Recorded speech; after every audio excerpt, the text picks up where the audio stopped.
Assalamualaikum warahmatullahi wabarakatuh. Perkenalkan, nama saya Najwa Zulfa Amira dengan NIM 2410101001065 dari Prodi Pendidikan Agama Islam Fakultas Tarbiyah dan Ilmu Keguruan. Di sini saya akan menjelaskan materi 1 hingga 4 untuk memenuhi tugas dari mata kuliah Pendidikan Warganegaraan yang diampu oleh Bapak Abdul Razak SHI MPD.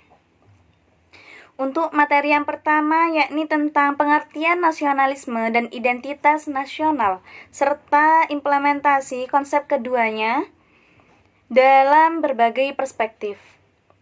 Pengertian dari nasionalisme adalah sikap cinta dan kesetiaan terhadap bangsa dan negara sendiri. Ini merupakan bukti kebanggaan dan tanggung jawab kita terhadap tanah air, budaya, dan sejarah bangsa.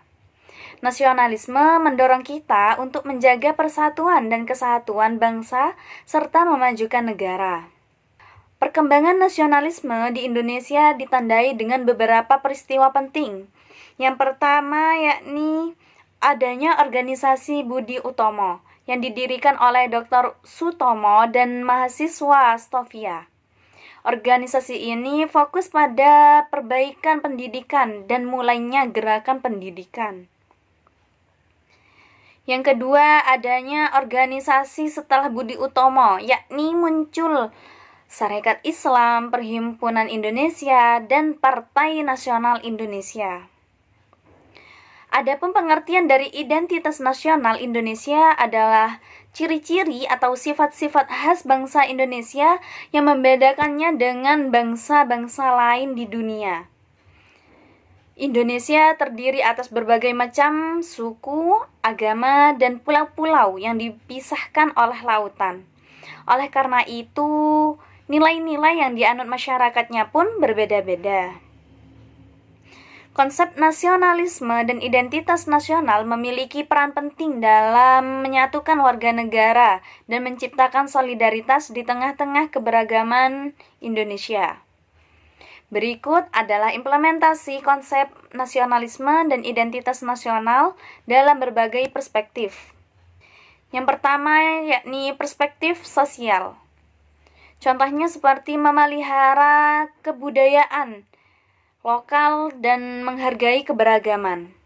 Masyarakat menunjukkan nasionalismenya dengan tetap mempertahankan budaya lokalnya seperti bahasa, tari, musik, dan adat istiadat, serta menghargai perbedaan suku, agama, dan budaya dalam masyarakat.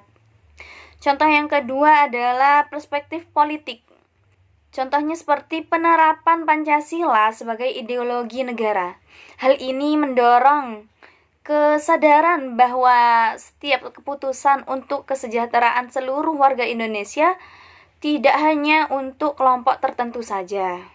Adapun perspektif dari pendidikan, contohnya seperti upacara bendera, lomba-lomba bertema nasionalisme, seperti itu yang di sekolah yang mampu membantu siswa menghargai identitas nasional dan memperkuat persatuan di antara siswa dari latar belakang yang berbeda-beda.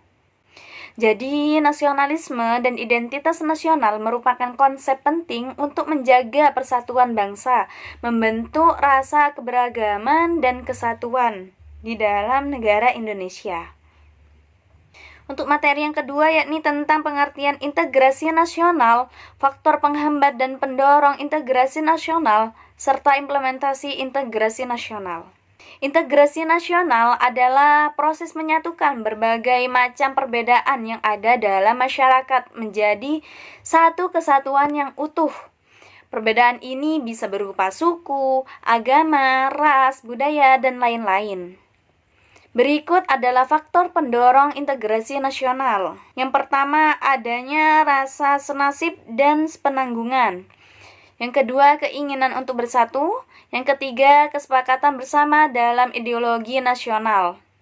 Faktor-faktor ini sangat penting untuk menjaga keutuhan dan persatuan bangsa dalam menghadapi berbagai tantangan, baik dari dalam maupun dari luar. Adapun faktor-faktor yang menjadi penghambat berjalannya integrasi nasional. Yang pertama, kurangnya rasa nasionalisme. Yang kedua, ketidakadilan dalam penegakan hukum.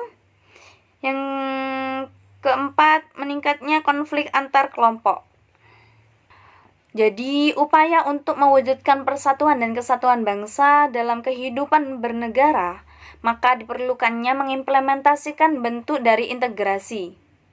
Adapun contohnya seperti penggunaan bahasa Indonesia dalam kesehari-hari. Bahasa Indonesia menjadi sarana komunikasi utama yang menghubungkan berbagai suku dan budaya di Indonesia. Dengan menggunakan bahasa nasional, kita dapat mempererat rasa persatuan dan mengurangi potensi perpecahan dalam negara.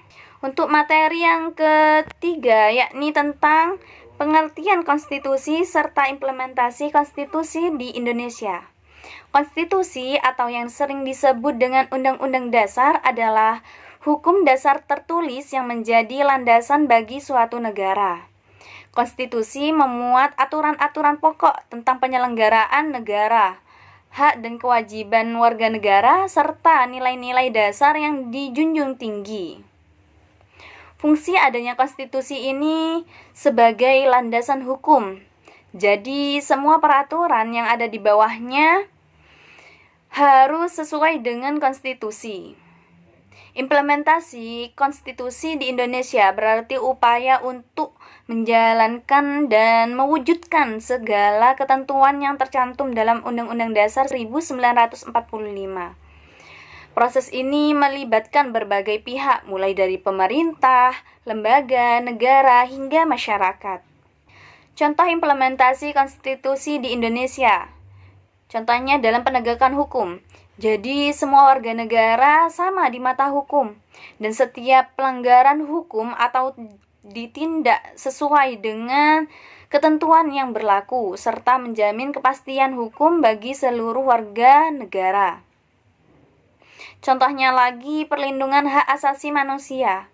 Negara menjamin hak-hak setiap warga negara seperti hak untuk hidup, berpendapat, dan beragama. Untuk materi yang keempat, yakni tentang pengertian konsep hak dan kewajiban negara, hak dan kewajiban warga negara, hubungan hak dan kewajiban negara dan warga negara, implementasi hak dan kewajiban negara dan warga negara dalam pendidikan. Hak warga negara adalah segala sesuatu yang harus didapatkan dan diterima oleh warga negara, baik dalam bentuk kewenang maupun kekuasaan. Hak warga negara harus bisa diperuntukkan bagi terciptanya keadilan, kesejahteraan, kemakmuran, dan kemerdekaan bagi semua orang. Contohnya seperti hak untuk mendapatkan perlakuan yang sama di hadapan hukum, kebebasan dalam beragama, mendapatkan perlindungan hukum, berserikat, berkumpul, dan hak atas status kewarganegaraan. Pengertian dari kewajiban negara. Kewajiban warga negara adalah segala sesuatu yang harus dilakukan oleh warga negara sebagai anggota masyarakat untuk memenuhi tanggung jawab mereka terhadap negara. Contoh kewajiban warga negara itu seperti membayar pajak, seperti itu. Jadi, hak dan kewajiban warga negara ini saling berkaitan dan melengkapi satu sama lain. Hak yang dimiliki oleh seorang warga negara didapatkan karena ia telah memenuhi kewajibannya sebagai warga negara. Begitupun sebaliknya, dengan melaksanakan kewajiban, warga negara dapat menikmati hak-haknya secara penuh. Contohnya, hak dan kewajiban warga negara seperti hak untuk mendapatkan perlindungan hukum. Negara memberikan perlindungan hukum kepada setiap warga negara. Namun, sebagai warga negara yang baik, kita juga memiliki kewajiban untuk menghormati hukum dan tidak melanggarnya. Adapun contoh dari implementasi hak dan kewajiban warga negara, seperti hak untuk setiap warga negara mendapatkan pendidikan. Namun, sebagai imbalannya, siswa memiliki kewajiban untuk belajar dengan rajin dan memenuhi peraturan sekolah. Sekian penjelasan materi dari saya, kurang lebihnya mohon maaf. Wallahu waliyul taufiq wa huwa yahdis sabil. Assalamualaikum warahmatullahi wabarakatuh.